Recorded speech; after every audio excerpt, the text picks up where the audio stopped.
Naaalala niyo pa ba si Marnel Bulahan? Ang mismong seaman na nawala? At talagang 5 years ago na yun. Pinaghahanap mismo ng kapatid niya pero hindi masuri, hindi mahanap.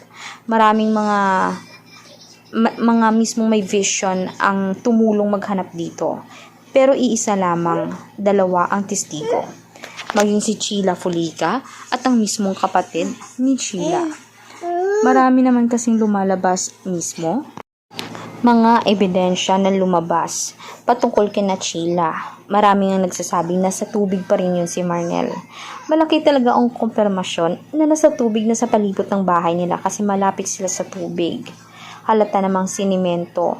Kawawa naman pag ganito at meron naman talagang kaso na matagal mahanap bago pa man kasi mahanap yun. Ayaw talagang magpahanap ng mismong may alam dahil natatakot nga sa batas, natatakot makulong.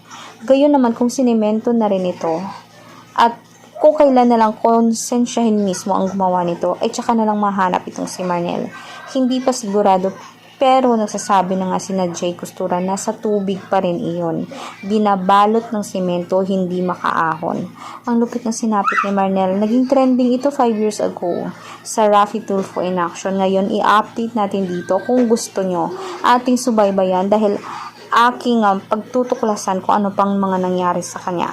I-komento sa baba kung gusto nyo at huwag kalimutan mag-subscribe. I-click ang notification bell para lagi kayong updated sa ating future trending videos. Maraming salamat po.